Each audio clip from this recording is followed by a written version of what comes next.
that's a great segment into, we're now in 2018. You're sitting around, you just said before that you're thinking about sharing some stories. What was going through your head before you started the Facebook page Tizistwar Nou Pays? At some point, I had written some good stories, and I thought it could be shared, and people will relate to this. So that's why I started it. But behind Tizistwar Nou Pays, there are a lot of things. First thing, the book itself is a nice book. A lot of people like the book. Even today itself, when I was out distributing, people were coming to give me gifts to get the book. So it's quite nice.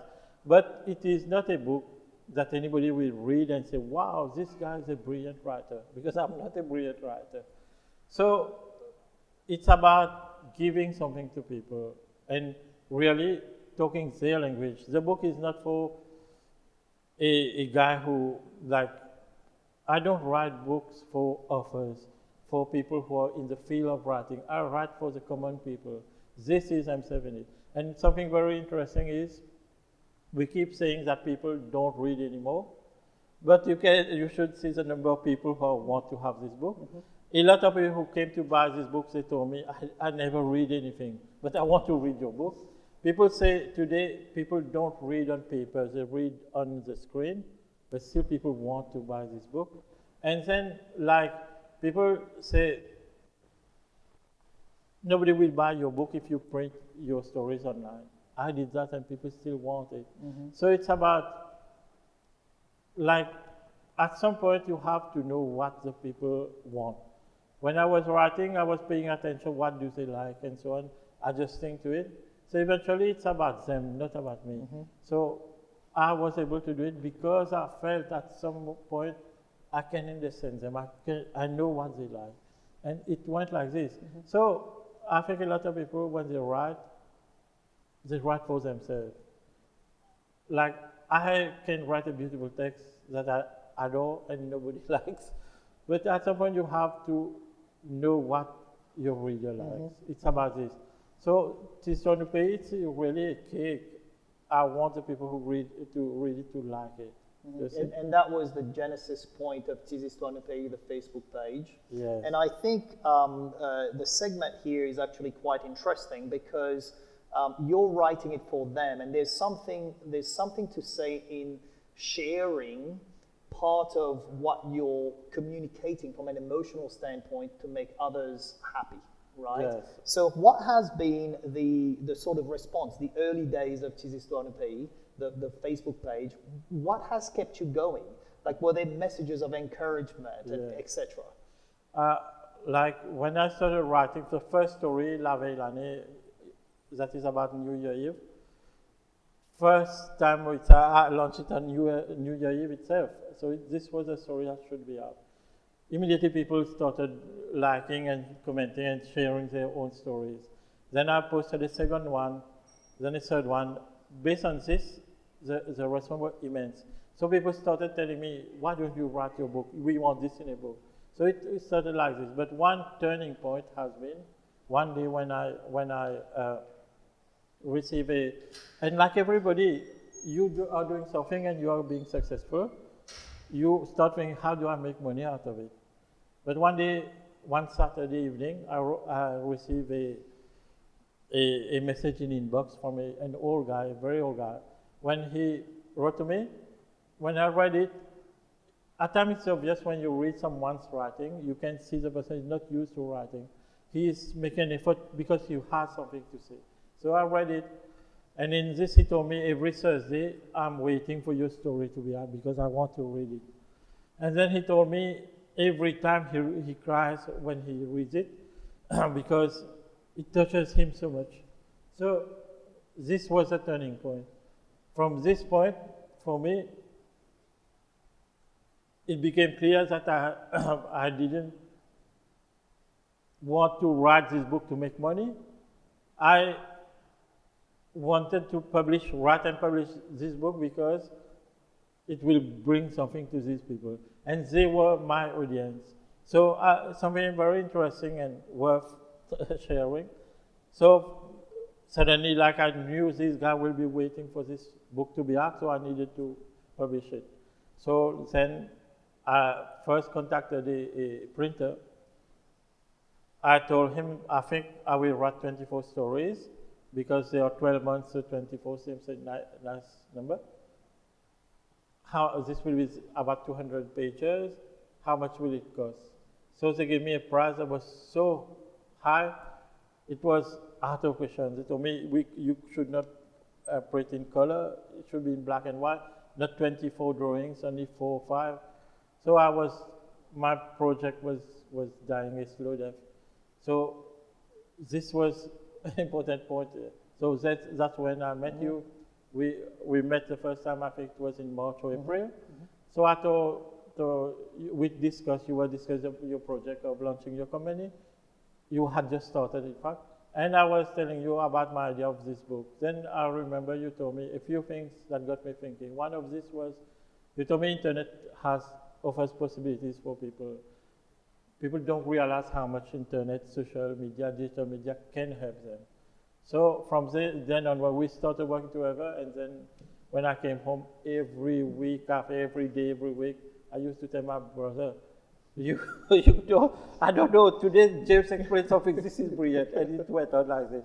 Some other things you told me, that it's about creating community around you. This is your only strength. So it's not about how much money, it's not about who you know, it's about the community and the trust they have. So this sort of made sense. You told me, Nanda, you already have some 12, 13,000 people following you. This is your strength. So I said, okay, I will deal with this. So also, like, when we talked, you told me, from this, maybe this guy can be your sponsor. You can start with a pre-order. So it looked like a good idea. So I started working on this. So in this way, it opened opportunity when the doors were closing. I contacted a lot of companies. No one showed any interest. So I could not get any sponsor. I didn't have any.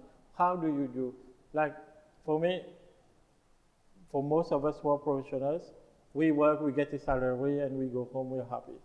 After some time, we start realizing that I want to be doing something more than this. I want to be contributing to my country. I want to be bringing value to people. And I want to be doing something, leave a legacy. So for me, like, how do you do this if you don't have support? You do from companies, you don't have finance, you don't have no important people, you don't also want to compromise on your creative, artistic integrity. How do you do that? So for me, through digital media, I was able to do that, and this is my biggest achievement. When I say it's not the most brilliant book technically, but it's a testimony to what you can do when you believe in yourself, when you work with technology, when you have the trust of people around you. You can come out of it and surmount a lot of obstacles, a lot of challenges. And so the book, I want nobody to read it and say, wow, this guy is brilliant, he wrote a book. I want people to be inspired that if you want to do something, it is possible to do. And this is we'll end on this, Nanda. This journey that you've taken from a Facebook page to actually being published, basically through social media instead of the traditional way of how people used to market for books before. Exactly. If there is somebody out there that feels like they have something to say, feels like they want to have a book, what would be your advice to these people? Like I say, it goes beyond the idea of a book. If you are writing a book, if you are doing any project, one thing when we discussed earlier here, it's about giving value. Through value, you create your brand through value. You get people to trust you. So at one point, you should not be thinking, how do I make money from it? You have to, how do you contribute value? I remember once when we were discussing, you told me, when you're good at something, you should do it for free. So when I told this to people, people told me, you're crazy, you will be bankrupt before long. But I think there is a logic in it. Imagine you're a football player, you play very well. So you should enjoy playing. But if you insist in going to a club where you are paying the high salary, oftentimes it happens you are sitting on the bench and after some you are not playing at all, you lose your skills. When you are good at something, you should look for opportunities to do it. So you tell me, okay, but I have to earn money for my family, for a living.